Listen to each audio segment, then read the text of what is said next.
Pela graça de Deus, nós estamos aqui reunidos. Em nome do Pai, do Filho e do Espírito Santo. Amém. Inspirai, Senhor, as nossas ações e ajudai-nos a realizá-las, para que em vós comece e termine tudo aquilo que fizermos.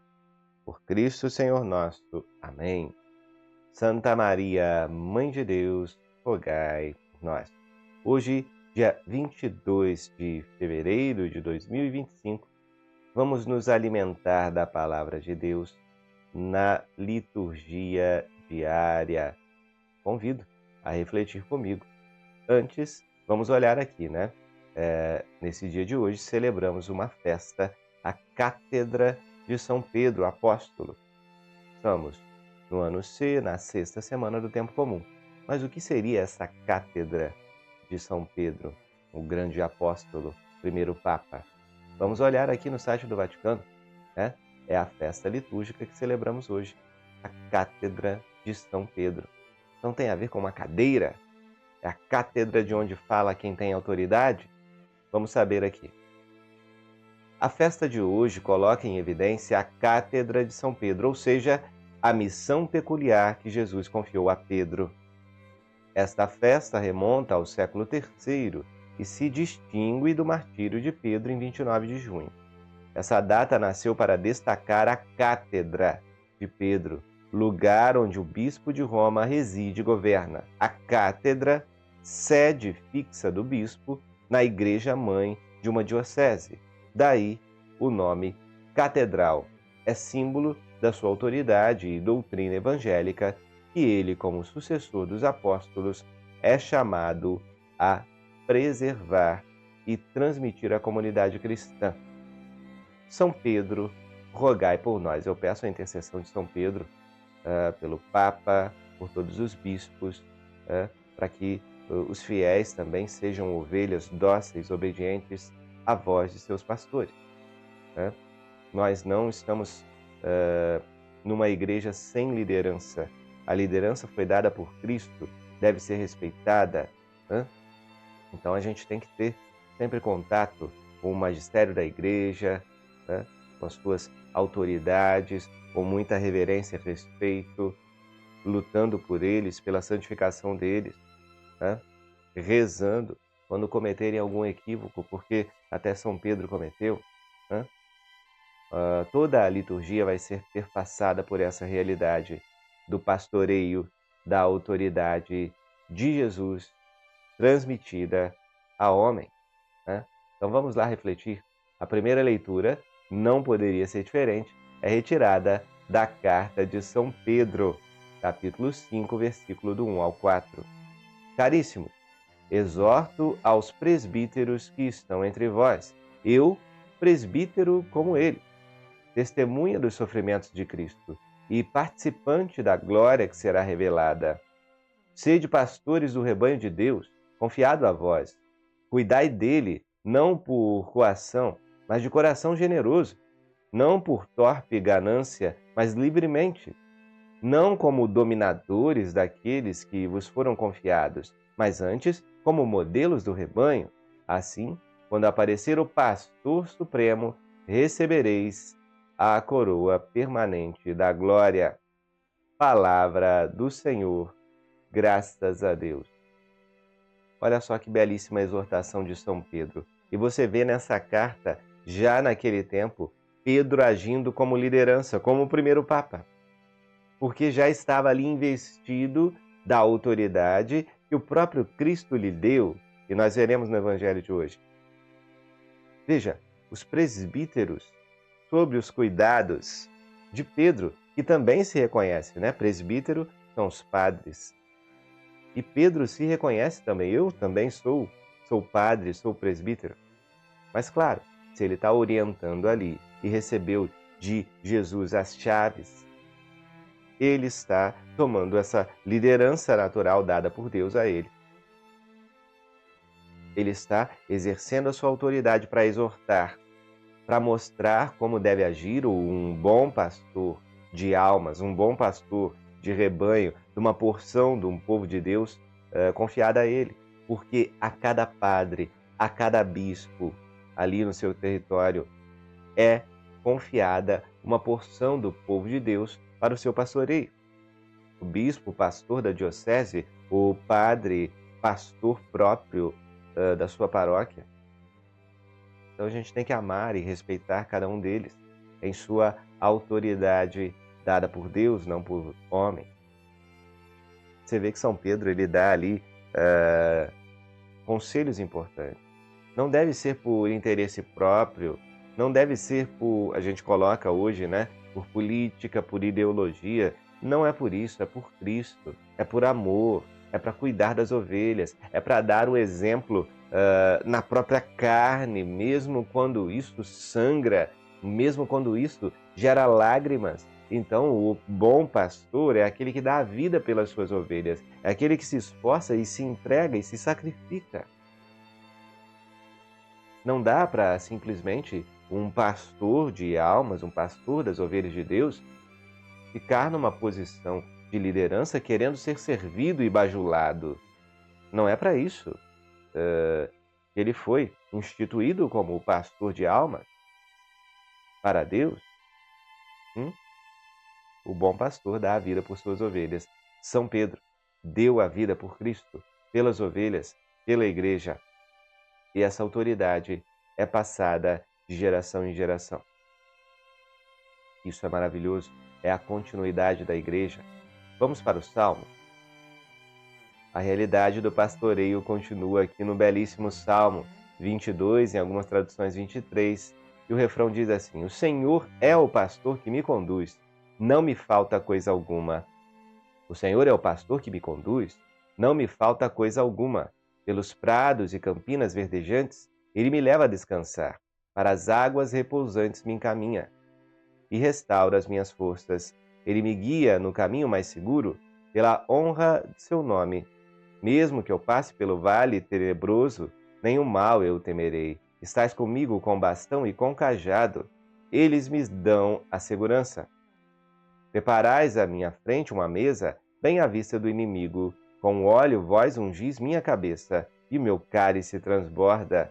Felicidade e todo bem hão de seguir-me por toda a minha vida, e na casa do Senhor habitarei pelos tempos infinitos. Que coisa linda, que coisa maravilhosa. O bom pastor está sempre conosco. O bom pastor é nosso Senhor Jesus Cristo.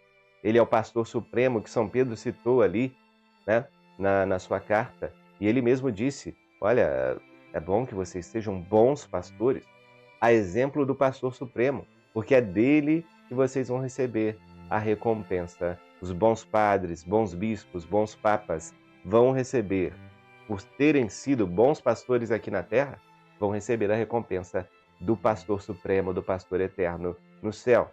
A gente reza por eles. E aqui a gente continua olhando para essa realidade do pastoreio, nesse salmo maravilhoso. Jesus, o bom pastor que dá a vida por suas ovelhas, ele está comigo com bastão e com cajado. A imagem ali dos pastores antigos que iam guiando as ovelhas, puxavam quando elas estavam caindo em alguma dificuldade. Bastão, cajado. Hoje em dia essa imagem continua na igreja, no báculo, né? Aquele bastão mesmo. A exemplo dos pastores antigos que o bispo traz, né? Envergado assim, aquele bastão, e o bispo carrega ali com aquela autoridade, né? Isso é bonito ver na tradição da igreja. Ele é o pastor das almas da diocese. Imagem do bom pastor, que nos protege de todos os perigos, mesmo se passarmos pelos vales da sombra da morte. Quanta gente não reza esse salmo, né, em noites escuras, em noites de tentação, de desânimo, de sofrimento? Quanta gente, na sua dor, no seu sofrimento, não clamou a misericórdia do bom pastor? Para que nesse vale tenebroso, talvez você esteja passando agora, num vale tenebroso de dificuldades, o bom pastor te conduz. Você passa pelo vale. Ele não vai te levantar para que você não enxergue as dificuldades. Não, você vai passar no vale, você vai passar pela dificuldade, mas o pastor está conduzindo para que você encontre o caminho da luz, para que você possa enxergar novamente a alegria, para que você possa perceber a vitória, para chegar em pastagens verdejantes. Sim, às vezes é necessário passar por dificuldades para a gente chegar no lugar do repouso. E o pastor de nossas almas está sempre a nos guiar, a nos conduzir, né? Precisamos confiar nisso. Precisamos confiar na autoridade de Cristo, passada para Pedro e, através da sucessão apostólica, a todos os papas, a todos os bispos, a todos os padres. Precisamos refletir sobre isso. Vamos para o centro da liturgia, porque aí vai ficar ainda mais evidente de onde vem essa autoridade. O Evangelho está em Mateus, capítulo 16, versículos do 13 ao 19. Naquele tempo, Jesus foi à região de Cesareia de Filipe e ali perguntou aos seus discípulos: Quem dizem os homens ser o Filho do Homem? Eles responderam: Alguns dizem que é João Batista, outros que é Elias, outros ainda que é Jeremias ou algum dos profetas. Então Jesus lhes perguntou: E vós, quem dizeis que eu sou? Simão Pedro respondeu: Tu és o Messias, o Filho do Deus vivo. Respondendo, Jesus lhe disse: Feliz és tu, Simão, filho de Jonas, porque não foi um ser humano que te revelou isto, mas o meu Pai que está no céu. Por isso eu te digo que tu és Pedro, e sobre esta pedra construirei a minha igreja, e o poder do inferno nunca poderá vencê-la. Eu te darei as chaves do reino dos céus. Tudo o que tu ligares na terra será ligado nos céus. Tudo que tu desligares na terra será desligado nos céus. Palavra da salvação. Glória a vós, Senhor. Você vê que, movido pelo Espírito Santo de Deus, Pedro dá a resposta definitiva sobre quem é Jesus Cristo. E o Cristo o eleva de cargo, dá uma nova missão ali para ele, deixa clara a sua missão, porque Simão, seu nome anterior, agora cai por terra, ele será chamado de agora em diante por Cefas, Pedro, pedra na qual Cristo edificará a sua igreja. Na pessoa, na fé de Pedro, a igreja reconhece São Pedro ali como um fundamento desta igreja visível aqui na terra, escolhido por Cristo. Não há como discordar deste fato.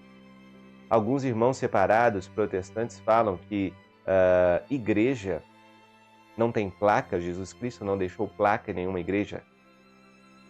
Placa, eu creio que não deixou, mas você vai ter a desonestidade de ler a Bíblia e não entender que Cristo deixou a sucessão apostólica, que não tem autoridade para falar em nome de Cristo, quem não está ligado a essa sucessão e ao seu pastoreio? Jesus não deixou placa de igreja, mas ele impôs as mãos, passou a sua autoridade, disse: as chaves estão em suas mãos, o que você ligar será ligado, o que você desligar aqui na terra será desligado no céu. Há um poder de Deus na mão de homens que ligam e desligam realidades no céu, através de atos aqui na terra, pelos sacramentos, por todos os instrumentos que a igreja possui até hoje. Isso não deixou de ser válido, porque Cristo disse: as portas do inferno não prevalecerão, não há interrupção na linhagem da igreja. Meus amigos protestantes, com todo respeito, depois do fim da revelação pública, com a morte de Pedro, a igreja desapareceu e foi aparecer em 1600? De onde surgiu essa igreja que você está participando, meu irmão, minha irmã? É preciso retornar à história e perceber o que aconteceu depois da morte dos apóstolos. A igreja acabou? É claro que não. Houve a imposição das mãos, a autoridade dada por Cristo a Pedro foi sendo passada a outros homens. Essa autoridade não é passada por por um contrato, por um papel, mas pela fé, pela imposição das mãos, pela sucessão apostólica. Não é brigando que a gente funda uma nova igreja, não é discordando da única igreja verdadeira que a gente vai ter autoridade. Essa autoridade não existe, ninguém tem autoridade para fundar uma igreja. A não ser que sofra, morra numa cruz e ressuscite no terceiro dia. Quem não fez isso não tem direito de fundar uma igreja.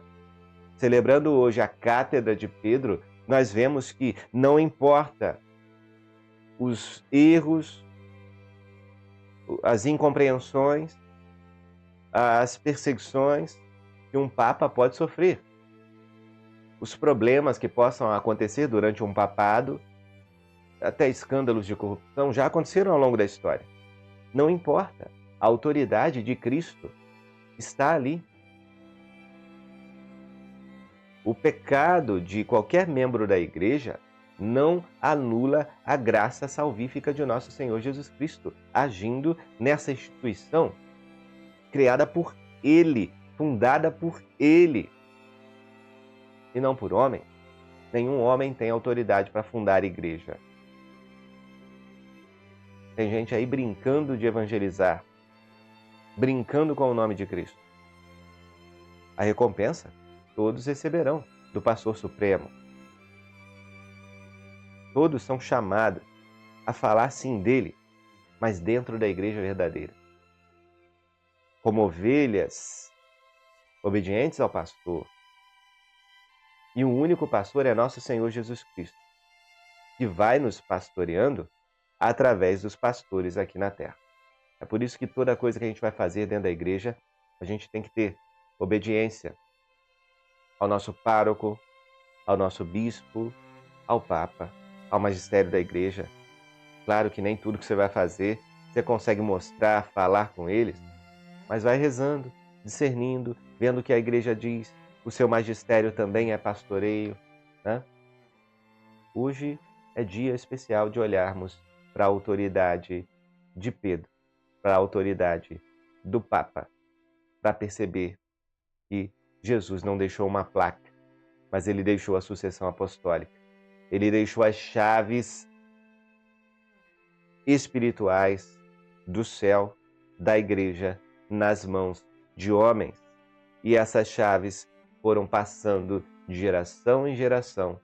Basta olhar a história, ver ali que a igreja nunca desapareceu. Mesmo que ela estivesse perseguida nas catacumbas, mesmo que aqueles homens e mulheres estivessem morrendo em nome de Cristo, a igreja nunca parou de existir, nunca deixou de existir. Ela não sumiu para reaparecer com uma reforma, com uma revolução protestante, com uma revolta diabólica protestante. Não é assim. Isso não tem autoridade para existir, não tem autoridade dada por Deus, não é autêntico, com todo o respeito, mas também com toda a verdade. Não existe uma igreja protestante querida por Deus. Ele nunca quis a divisão, porque um reino dividido contra si mesmo não subsiste. Qualquer outra igreja que viria depois é inexistente. E é preciso que isso fique claro para você, meu irmão católico, minha irmã católica. Você está na fé certa, mas seja obediente e aprenda mais sobre a sua fé para defendê-la, inclusive dos maus pastores que estão dentro da igreja. Sim, vamos rezar pelos maus pastores. Que Jesus, o bom pastor, possa trazê-los de volta ao redil. Porque também todos os pastores, embora tenham autoridade, eles também fazem parte do rebanho de Nosso Senhor.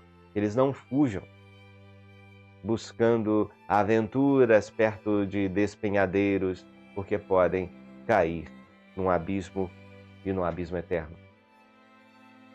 Reconhecendo a autoridade do Papa, do magistério, dos padres, dos bispos, com muito amor e reverência, nós rezamos por eles, pedimos que Deus abençoe a cada um e que também sejamos ovelhas obedientes ao pastor.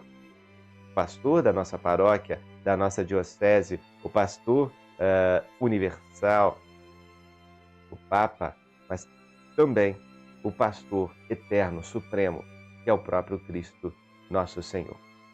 Louvado seja nosso Senhor Jesus Cristo, para sempre seja louvado.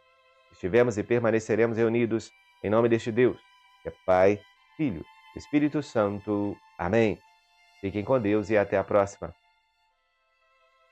Espera aí, não vai embora. Você que está acompanhando esse vídeo no YouTube, eu tenho um recadinho. Na descrição desse vídeo tem um convite para você, um link especial para que você participe da nossa jornada bíblica. Se você gostou dessa reflexão da palavra, vem para a nossa jornada bíblica. Vamos aprender com a palavra de Deus. Tem uma comunidade de pessoas que está estudando conosco. Descubra como entrar na nossa jornada bíblica. Você pode escanear esse QR Code, você pode clicar no link da descrição e participar conosco nessa jornada que vai mudar a sua vida. É um convite especial para você. E você que está acompanhando a liturgia dentro da jornada bíblica, aproveite todos os espaços, vá na comunidade, deixe o seu comentário abaixo desse vídeo e vamos cada vez mais movimentar este lugar de pessoas que querem amar mais a Deus. Um abraço para todos vocês. A gente se vê cada vez mais na jornada bíblica.